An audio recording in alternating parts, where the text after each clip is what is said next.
laki-laki yang tadi datang itu malaikat Jibril. Dia datang ke sini untuk mengajarkan kepada kamu tentang agama kamu. Like, subscribe, dan bunyikan loncengnya dan komen. A'udzubillahi minasyaitonirrajim. Bismillahirrahmanirrahim. Assalamualaikum warahmatullahi wabarakatuh. Bismillah walhamdulillah wassalatu wassalamu ala rasulillah Sayyidina Muhammad ibn Abdullah wa ala alihi wa sahbihi wa man tabi'ahu wa mawala. La hawla wa la quwwata illa billah. Faqala rabbi shrah li sadri wa yassir li amri wahlul 'uqdatam min lisani yafqahu qawli. Amma ba'd. Para alim, para ulama, para asatid wal asatidah, bapak-bapak, ibu-ibu, hadirin hadirat, muslimin muslimat, insyaallah kita semua dimuliakan oleh Allah Subhanahu wa taala. Amin ya rabbal. Pada pertemuan sebelumnya kita sudah membahas tentang salah satu sahabat Nabi yang bernama Khawlah binti Sa'labah. Masih ingat? Yang mana? Oh, yang itulah Ustaz pokoknya. Khawlah binti Sa'labah adalah seorang perempuan yang aduannya didengar oleh Allah Subhanahu wa ta'ala. Ketika Khawlah mengadu tentang apa yang ia alami di rumah tangganya, dia dizihar oleh suaminya yang bernama, ini kalau diadakan ujian ini tidak lulus semuanya.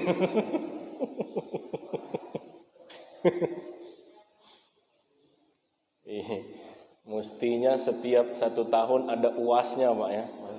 Nanti yang kajian-kajian itu ada tanya jawabnya ya. Insyaallah. Musalli ala sayyidina Muhammad wa ala sayyidina Muhammad. Ia adukan keluhannya atau apa yang ia alami di rumah tangganya, apa yang dilakukan oleh suaminya yang bernama Aus ibn As-Samit, telah menzihar dirinya yang pada saat itu status zihar adalah cerai. Lalu ia laporkan itu kepada Rasulullah sallallahu alaihi wasallam, lalu Nabi tidak memutuskan. Karena apa? Karena memang belum ada syariat yang baru, belum ada ayat yang turun berupa wahyu. Lalu Khawlah melapor kepada Rasulullah sallallahu alaihi wasallam, turun 4 ayat sekaligus Quran surat yang ke-58, ayat yang ke-1, ke-2, ke-3, ke-4, yang mana ayat ini turun karena aduan salah seorang perempuan bernama Khawlah binti Sa'labah. Kira-kira istimewa apa tidak perempuan ini? Sampai-sampai turun ayat gara-gara dia. Kalau kita ini tidak akan turun ayat gara-gara gitu, Pak. Apa sebab? Ayatnya lah selesai.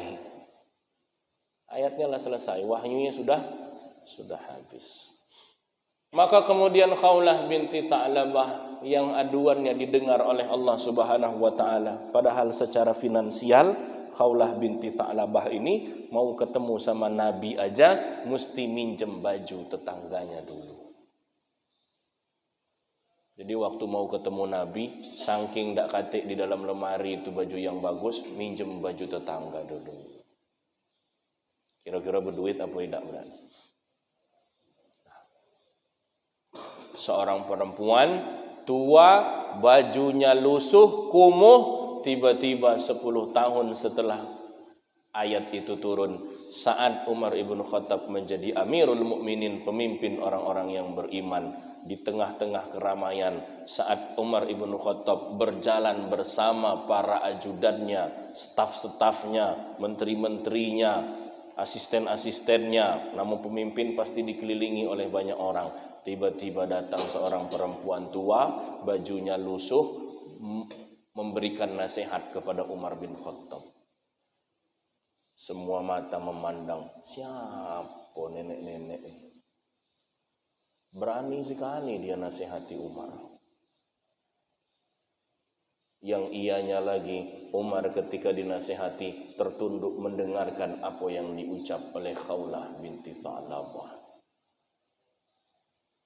Apa kata Khawlah kepada Umar? Umar, tengok kamu sekarang sudah jadi Amirul Mukminin. Kamu ingat tak dulu kecil-kecil kamu galak belago di pasar? Memang iya, Pak.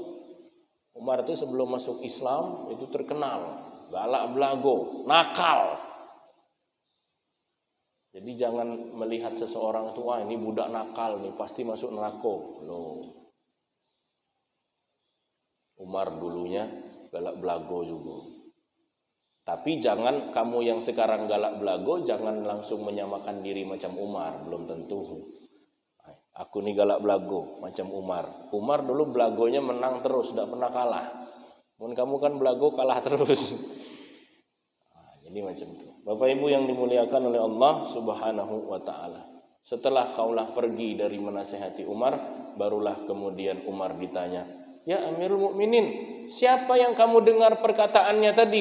Kenapa kamu semangat betul mendengar perkataan dia?" Perempuan tua. Apa kata Umar? "Kalaulah dia menasihati saya 24 jam, maka akan saya dengarkan nasihat itu kecuali untuk waktu sholat." Kamu tak tahu dia itu siapa? Siapa wahai Umar? Dia adalah perempuan yang aduannya didengar oleh Allah Subhanahu wa taala. Turun ayat Al-Qur'an 4 ayat langsung.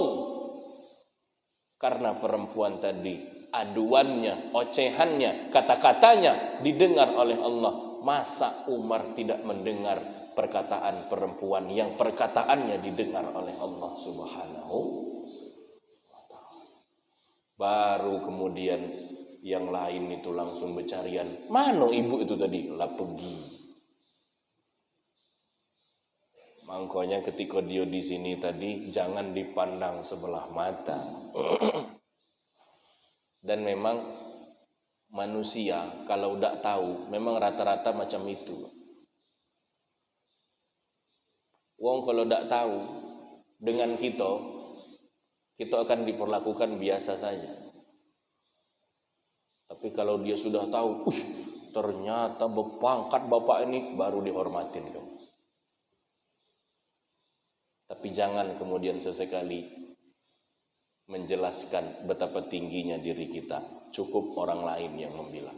Bapak Ibu yang dimuliakan oleh Allah, begitulah yang dulu terjadi ketika Umar ibn Khattab radhiyallahu anhu sedang duduk bersama Rasulullah sallallahu alaihi wasallam. Bainama nahnu julusun inda Rasulillah sallallahu alaihi wasallam fa ata rajulun shadidu thiyabus sawabi shadidun bayadus sawabi shadidun sawadus sya'ri la yura alaihi atharus safar.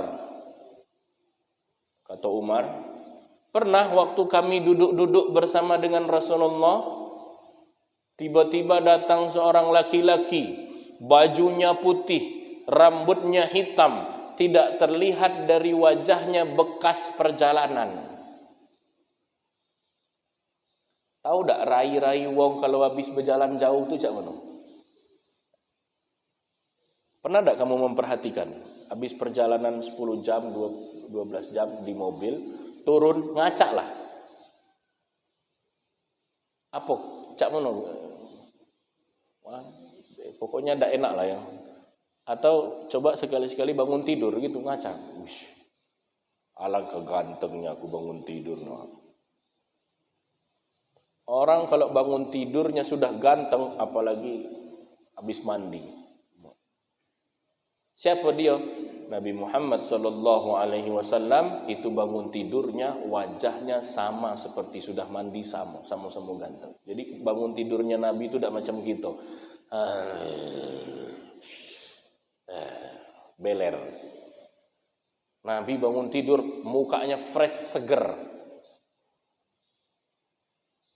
Bangun tidur ganteng, apalagi habis mandi. Kalau kita ini habis mandi lagi tidak perlu ganteng nian, apalagi aman. La yara alaihi athar safar. Oh, laki-laki tadi tidak kejingok bekas dia perjalanan. Berarti seger mukanya. Kemudian laki-laki tadi bertanya kepada Nabi tentang beberapa hal. Yang pertama, apa itu iman? Iman itu begini, dijelaskan sama Nabi. Apa itu Islam? Islam itu begini. Apa itu ihsan? Oh, ihsan itu begini. Apa itu kapan terjadinya hari kiamat? Maka Nabi menjawab, yang bertanya lebih tahu daripada yang ditanya. Oke, sebutkan ciri-cirinya, kata laki-laki tadi. Oh, ciri-cirinya nanti akan ada bangunan yang tinggi menjulang yang dibangun oleh orang-orang Arab yang dulunya mereka itu bahkan tidak bersendal. Bertelanjang kaki, bertelanjang dada, tidak berbaju, tidak bersendal. Orang yang dulunya tidak berbaju, tidak bersendal, kubu, tidak berbaju, tidak bersendal, tiba-tiba pacak bangun bangunan yang tingginya luar biasa. Sudah terjadi apa belum? Kemudian tanda-tandanya apa kata Nabi? Nanti akan ada orang tua yang melahirkan anaknya, tapi anaknya durhaka betul dengan orang tuanya. Udah banyak belum terjadi anak durhaka kepada orang tua? Sudah. Sebenarnya dari tanda-tanda kita inilah dikit-dikit lah mulai kelihatan. Tinggal nunggu timingnya aja lagi. Bapak Ibu yang dimuliakan oleh Allah Subhanahu wa taala, ketika laki-laki ini tadi pergi, baru kemudian Nabi bertanya kepada para sahabatnya, termasuk kepada Umar. Waktu itu Umar belum jadi khalifah karena masih ada Nabi. Tahukah kalian siapa laki-laki yang tadi datang? Tidak tahu kami ya Rasulullah. Tidak kenal kami. Siapa laki-laki itu ya Rasulullah? Huwa Jibril. Ja'akum liyu'allimukum dinukum. Laki-laki yang tadi datang itu malaikat Jibril. Dia datang ke sini untuk mengajarkan kepada kamu tentang agama kamu. Bertanya lewat pertanyaan. Mengajarkan lewat pertanyaan. Kan Jibril tadi bertanya, apa itu iman, apa itu Islam, apa itu ihsan. Saat itu posisi Jibril sedang berbentuk manusia. Jadi apakah bisa kita melihat malaikat? Kita bisa melihat malaikat kalau malaikat itu sedang berubah, menjelma, berbentuk menjadi manusia. Bisa kita nengoknya. Tapi kalau malaikat itu sedang berwujud seperti wujud aslinya, kita tidak bisa melihatnya. Yang bisa melihatnya adalah Nabi Muhammad dan para nabi-nabi yang lainnya. Kenapa nabi-nabi bisa melihat? Karena mereka mengemban wahyu. Jadi kita tidak bisa melihat malaikat dalam wujud aslinya. Tidak bisa. Cak mana caranya biar bisa? Ada. Cak mana caranya Pak Ustadz? Dalam keadaan sakratul maut. Dalam keadaan sakratul maut, kita mulai bisa melihat malaikat. Dijemput.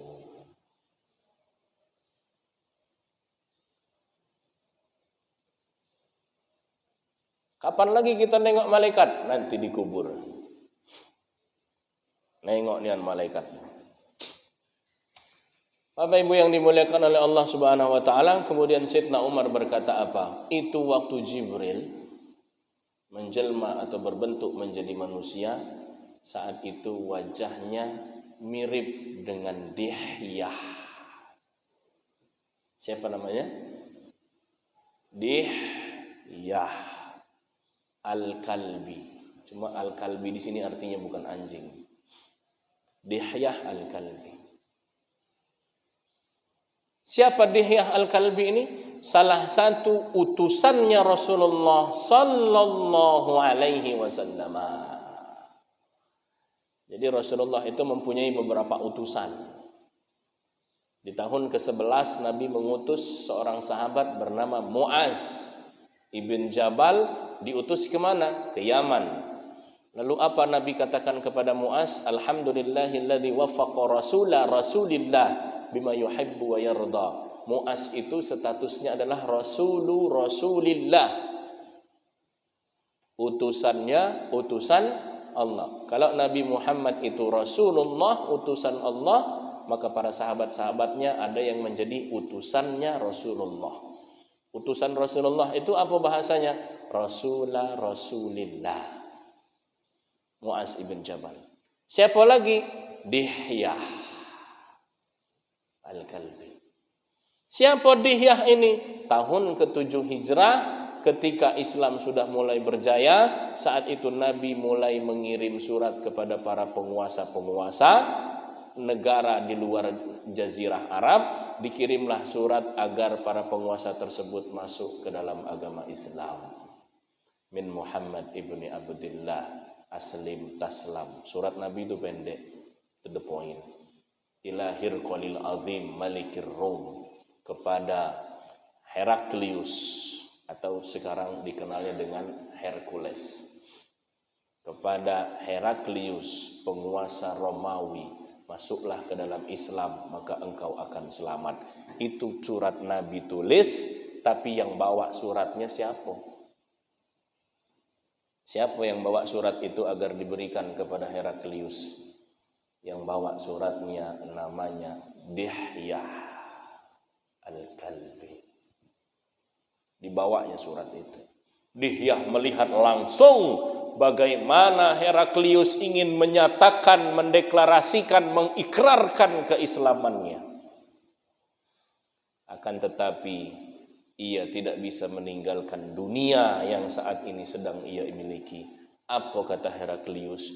Nanti kalau saya masuk ke dalam agamanya Muhammad, ke dalam agama Islam, ini kaum saya akan memburu saya. Ini bisa-bisa saya demo oleh seluruh masyarakat ini. Bisa-bisa saya dikudeta. Bisa-bisa nanti malah kaum saya membunuh saya karena saya pindah dari agama yang mereka anut. Berarti saya berkhianat kepada mereka. Padahal hidayah sudah ada saat itu. Tapi ia tidak ingin meninggalkan agama lamanya karena tidak ingin dibunuh oleh kaumnya, tidak ingin diburu, dan yang paling ia takuti, ia tidak ingin kehilangan kekuasaannya. Maka akhirnya dia tidak masuk Islam, tapi dalam hati dia percaya bahwa surat itu memang betul dari Nabi yang di dalam kitab Taurat dan di dalam kitab Injil sudah diceritakan bahwa nanti akan datang Nabi akhir zaman sesuai dengan ciri-ciri dan sifat-sifatnya. Emang bagaimana ciri-ciri dan sifat-sifatnya? Oh, orang itu tidak pernah bohong. Itu syarat jadi Nabi itu. Tidak pernah bohong. Maka kamu yang dikit-dikit bohong, tidak cocok jadi Nabi, Pak. Dari mana kok Heraklius tahu Nabi Muhammad itu tidak pernah bohong? Ternyata saat surat itu datang, ada Abu Sufyan saat itu sedang, wong Arab itu kan kalau galak keliling berdagang. Saat itu Abu Sufyan itu menjadi pemimpin kafilah dagang. Hai engkau pemimpin kafilah dagang, wong Arab, kamu kenal tak dengan Muhammad ini? Oh kenal, kata Abu Sufyan. Padahal saat itu Abu Sufyan memusuhi sekali itu Nabi Muhammad sallallahu alaihi wasallam. Tahun ke-7 belum masuk Islam Abu Sufyan. Abu Sufyan masuk Islam tahun ke-8. Cak mana dia ni? Pernah tak dia ni bohong? Apa kata Abu Sufyan? Sepengetahuan kami sekali lagi tak pernah budak itu bohong. Itu keluar dari mulut musuh Nabi Muhammad sallallahu alaihi wasallam. Jadi kejujuran Nabi Muhammad itu diakui oleh kawannya, bahkan diakui oleh musuhnya sekalipun. Allahumma salli wa sallim wa barik ala sayyidina Muhammad. Itu yang bawa suratnya namanya Dihyah. Ada tak pelajaran macam ini di sekolah nih, Pak? Siapa nian Dihyah Al-Kalbi ini? Dihyah Al-Kalbi adalah suami daripada Durrah. Siapa nian Durrah ini Pak Ustaz? Durrah binti Abu Lahab radhiyallahu anha.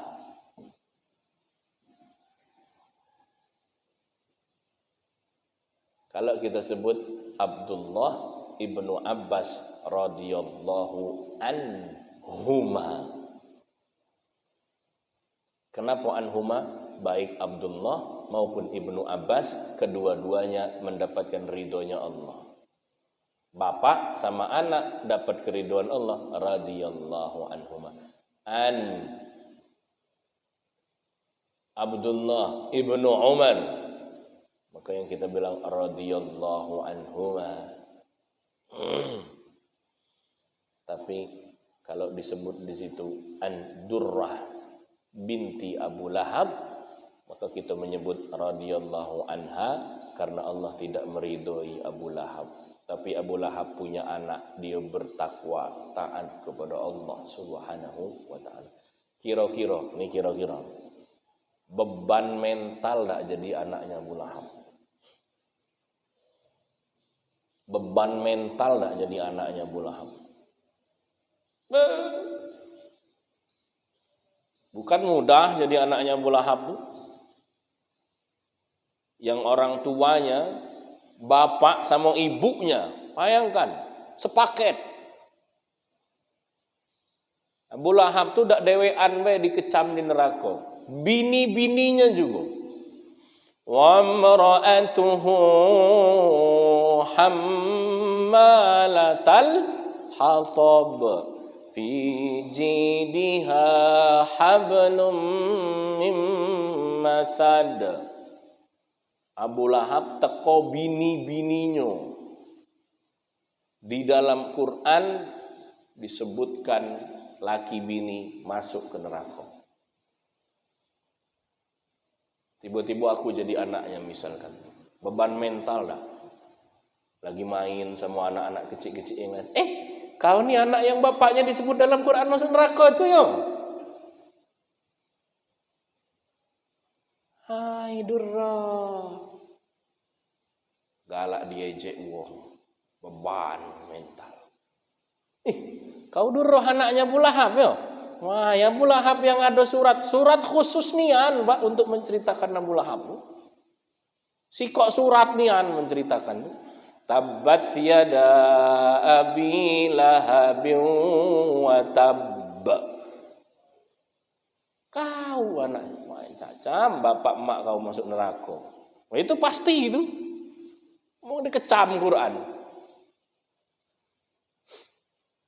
Cak mana kira-kira mentalnya Durrah saat itu? Wah, sedih. Bukan main sedihnya, Pak. Ya, jangankan yang disebut di dalam neraka. Kadang ada anak yang kalau orang tuanya orang tuanya koruptor misalkan. Itu pasti di sekolah pasti bapak kau yang kemarin ketangkap korupsi ya.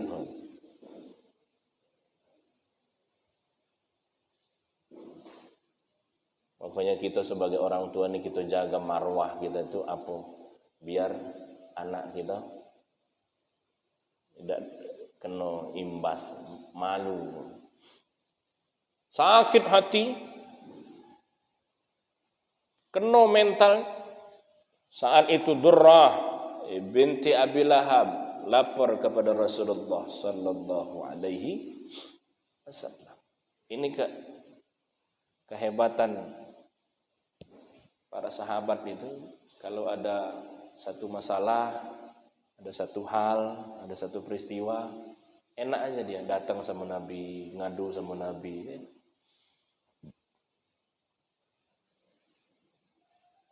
Lapor kepada Rasulullah. Ya Rasulullah, tidak tahan aku dengan omongan wong-wong itu. Kenapa Durrah? Aku ni galak diejek, galak dihina. Diolok-olok aku sama mereka mentang aku ini anaknya Abu Lahab. Padahal Durrah itu masuk Islam. Suaminya Dihyah itu yang menjadi utusan Rasulullah, ngantar suratnya Nabi. Dihyah itu ikut hijrah ke Madinah. Jadi Islam. Dan menjadi pembela Rasulullah meskipun ayahnya adalah seorang yang memusuhi Rasulullah sallallahu alaihi wasallam. Ya Rasulullah, tak tahan aku dihina-hina macam. Sama Nabi dikumpul wong yang ngato tadi. Dan para sahabat yang lainnya. Kemudian Nabi katakan apa? La tasubbu. Jangan kamu sakiti keluargaku, kata Nabi. Jangan kamu sakiti keluargaku. Bedulur. Nabi sama Durrah ini bedulur apa tidak? Dulur. Ngapa? Karena Abu Lahab itu adik-beradik bapaknya Nabi Abdullah. Jadi Durrah ini siapanya Nabi? Anak pamannya Nabi sallallahu alaihi, sepupu berarti jatuhnya. Berarti masih keluarga, dulur. Dulur nian. Mun kita ini kan dulur kalau lagi ada kendak me. Oke kau, dulur aku. Dalam hati, dari mana aku dulur kau? Kapan dia bilang dulur tuh? Kalau nak masuk pemilihan. Nah, berdulur galau ya. Dulur dari mana? Dari Nabi Adam. Oh, iya. Ini anak pamannya Durrah nih. Anak paman Nabi sallallahu alaihi wasallam. Marah Nabi, "Jangan kalian menyakiti keluargaku," kata Nabi. Mereka itulah yang disebut keluarga-keluarga Nabi itu disebut dengan ahlu bait. Ya ahla baiti Rasulillah, ahli bait. Ahlul bait itu siapa ahlul bait? Ahlul bait itu keluarganya Nabi Muhammad sallallahu alaihi wasallam. Kata Nabi apa? Kullu nasabin inqata. Setiap nasab itu putus. Tak percaya? Siapa nama kakeknya kakek kamu? Bapak kita tahu gitu, kakek kita tahu. Bapaknya kakek kita mungkin kita masih kenal. Kakeknya kakek kita tahu tak kita siapa? Atau mundak tuh kakeknya kakek-kakek kita kenal tak kita? Keturunan kita yang ketujuh ke pucuk masih tahu tak kita? Kita, bapak kita, kakek kita, buyut kita, bapaknya buyut kita, kakeknya buyut kita, buyutnya buyut kita. Kenal tak kita? Tahu tak? Apa artinya? Tak jelas kan nasab kita ini kan? Jelas tak nasab kita ini gitu-gitu? Apa kira-kira kita ini terus ditarik buyutnya buyut kita, buyutnya buyut kita, buyutnya buyutnya. Oh, ternyata ketemu di Abu Jahal. Tak tahu, Pak. Dari Abu Jahal top ketemu sampai ke Firaun. Ternyata ada juga kita ini keturunan Firaun. Misal, nauzubillah. Tak tahu nasab kita ini, tak tahu, tak terjaga. Memang hanya ada satu nasab yang dijaga oleh Allah Subhanahu wa taala sampai kini jelas. Nasab siapa dia? Keturunan daripada Nabi Muhammad sallallahu alaihi. Ngapa macam itu Pak Ustaz? Ya jangan disamakan dengan kita. Saking keistimewaan Nabi itu, nasabnya jelas sampai Nabi Adam itu. Allahumma shalli ala sayyidina Muhammad wa ala sayyidina Muhammad. Kata Nabi apa? Kullu nasabin inqata. Setiap nasab itu terputus. Kecuali keluargaku, kecuali nasabku, kata Nabi. Maka kalian jangan sampai menyakiti keluargaku. Marah Nabi ketika Durrah binti Abu Lahab dihina. Kenapa? Karena dia adalah salah satu daripada keluarga Nabi Muhammad sallallahu alaihi wasallam. Apa kemudian makna daripada kisah itu? Qala ta'ala, Allah berfirman, wa an laisa lil insani illa ma sa'a wa anna sa'yahu sawfa yura. Wa qala ta'ala wa la taziru waziratun wizra ukhra. Meskipun bapaknya, sampai sekelas Abu Lahab pun ternyata anaknya belum tentu menjadi orang yang tidak beriman juga. Bapaknya misalkan biasa baik bapaknya, ibadahnya biasa aja. Belum tentu kita sebagai seorang anak kemudian ibadahnya biasa saja. Bisa jadi kita sebagai seorang anak ibadahnya lebih baik daripada ibadah orang tua kita. Bapak Ibu yang dimuliakan oleh Allah Subhanahu wa taala. Jadi memang ada kemuliaan tersendiri untuk mereka para keluarga Nabi Muhammad sallallahu alaihi wasallam. Itu kalau di Mesir itu sampai mereka ucapannya dia bilang macam ini. Madad. Masih ingat kamu madad itu apa artinya? Madad. Madad. Madad, madad ya Rasulullah. Madad. Apa arti madad? Madad. Madad itu artinya help me. Tolong kami. Bantu kami. Tolong kami ya Rasulullah. Madad ya Rasulullah. Yang kemudian dikatakan oleh orang-orang Wahabi itu adalah perbuatan syirik. Karena minta tolong kok sama Rasulullah, minta tolong itu sama Allah, katanya begitu. Jadi tidak boleh minta tolong sama Rasul. Now I'm going to ask you. Sekarang saya ingin bertanya kepada Bapak Ibu sekalian. Bolehkah kita minta tolong kepada Rasulullah? Tapi kan yang menolong itu Allah. Ada yang namanya sebab, ada yang namanya musabbab. Yang memberikan rezeki siapa? Allah. Betul? Huwar Razzaq, Allah yang maha memberikan rezeki. Tapi kenapa di dalam ayat lain disebutkan wal walidatu yurdi'na auladahunna haulaini kamilaini liman arada ayyutimma ar-radha'ah wa 'alal maulud, dan hendaklah sebagai seorang ayah memberikan rezeki kepada anaknya. Wa 'alal mauludi lahu rizquhunna wa kiswatuhunna bil ma'ruf. Dalam ayat lain disebutkan simpanlah harta anak yatim farzuquhum, dan berikanlah kepada mereka rezekinya di waktu yang tepat. Saat mereka sudah bisa mengelola harta. Sebagai seorang ayah, berikanlah rezeki kepada anakmu. Emang bisa ayah memberikan rezeki? Bisa enggak ayah memberikan rezeki? Yang memberikan rezeki siapa? Siapa memberikan rezeki? Kenapa dalam ayat itu Allah sebutkan berikanlah rezeki kepada anakmu? Apa bukan Allah yang memberikan rezeki? Memang Allah yang memberikan rezeki lewat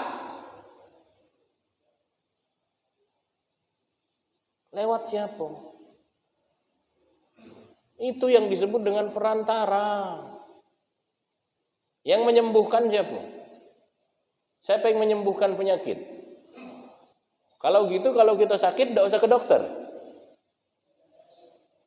tidak usah minum obat, mati. Maka pelajari sebab.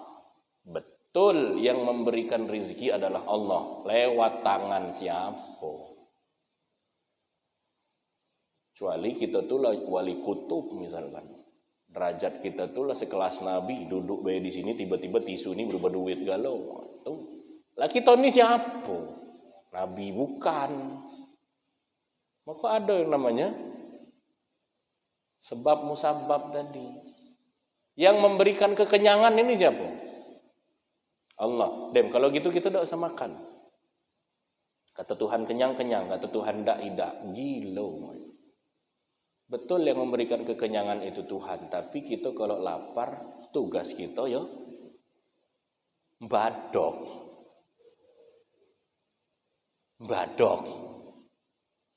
Makan. Betul yang menyembuhkan penyakit adalah Allah. Tapi kalau kita sakit, tugas kita berobat. Minta tolong sama dokter. Dok, tolong dok. Dok, tolong dok. Tidak boleh minta tolong sama dokter. Syirik. Yang menyembuhkan penyakit itu Allah, bukan dokter. Tahu yang menyembuhkan penyakit itu Allah, bukan dokter. Ya kita minta tolong sama dokter itu kan tidak salah. Tapi dengan keyakinan tetap yang memberikan kesembuhan adalah ya minta tolong itu tidak masalah. Tolong sambil ngasih amplop, tolong. Sambil diselipin gitu, tolong. Masya Allah. Tolong dipermudah.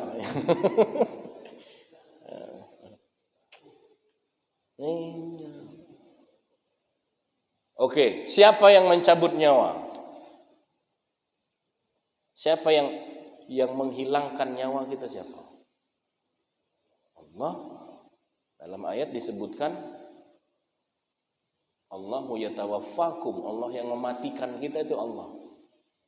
Yang mematikan kita itu Allah. Yang buat kita mati siapa? Allah. Tapi kenapa di dalam Quran surat Jumat yang kita baca tadi, qul yatawaffakum malakul mautil ladzi wukkila bikum. Yang mematikan kamu adalah malaikat maut. Lah jadi yang matikan kita ini siapa? Ayat lain sebut Allah. Di sini ayat ini disebut malaikat maut yang mematikan. Siapa yang mematikan? Malaikat maut ditugaskan oleh Allah untuk mematikan. Jadi siapa yang menolong kita itu? Yang menolong kita memang Allah. Tapi lewat Nabi Muhammad sallallahu alaihi wasallam. Jadi enggak ada salahnya dengan kata tolong kami ya Rasulullah. Bukan berarti kita menyembah Rasul, bukan. Pak, minta duit, Pak. Kadang orang yang minta, Pak, bagi rezekinya, Pak. Apa kemudian kita buka kaca mobil? Kau tahu tak yang memberikan rezeki itu Allah? Ya udah macam itu. Betul Allah yang membagi rezeki lewat kita. Jadi ungkapan itu madad ya Rasulullah. Help, tolongkan. Bahkan ada juga yang mengatakan madad ya Husain. Tolong kami wahai Sidna Husain. Kenapa demikian? Karena Sayyidina Husain adalah siapa Nabi? Cucu. Berarti termasuk keluarga Rasulullah sallallahu alaihi wasallam. Sedangkan kepada para sahabatnya saja Nabi mengatakan apa? Jangan kalian sakiti hati para sahabat saya, kata Nabi. Apalagi dengan para keluarganya. Subhanakallahumma wa bihamdika asyhadu an la ilaha illa anta astaghfiruka wa atubu ilaik. Silakan ibu-ibu kalau ada pertanyaan. Ibu dulu. Kalau ibu-ibu udah katik, bapak-bapak tak boleh. Ya, baik. Karena ibu-ibu tidak ada. Bapak-bapak. Baik, bapak-bapak itu ngalah sama ibu-ibu. Kalau ibu-ibu tak katik berarti bapak-bapak enggak. Kiramil Fatihah. A'udzu billahi minasyaitonir rajim. Bismillahirrahmanirrahim. Alhamdulillahi rabbil alamin arrahmanir rahim maliki yaumiddin. Iyyaka na'budu wa iyyaka nasta'in ihdinas siratal mustaqim siratal ladzina an'amta 'alaihim ghairil maghdubi 'alaihim waladdallin. Hamdan syakirin hamdan na'imin hamdan yuwafi ni'amahu wa yukafi mazinah. Ya Rabbana lakal hamdu kama yanbaghi li jalali wajhika wa 'azimi sultanik. Allahumma salli ala sayyidina Muhammadin wa ala ali sayyidina Muhammad. Allahumma rabbana zidna ilman warzuqna fahman wa alhiqna bis salihin. Allahumma rzuqna fahman nabiyyin wa hifdzal mursalin wa ilhamal malaikatikal muqarrabin. Rabbana la tuzigh qulubana ba'da idh hadaitana wa hab lana min ladunka rahmatan innaka antal wahhab. Wa sallallahu ala sayyidina Muhammadin nabiyil ummi wa ala alihi wa sahbihi wa baraka wa sallam. Subhana rabbika rabbil izzati amma yasifun. Wassalamun alal mursalin walhamdulillahi rabbil alamin. Assalamualaikum warahmatullahi wabarakatuh.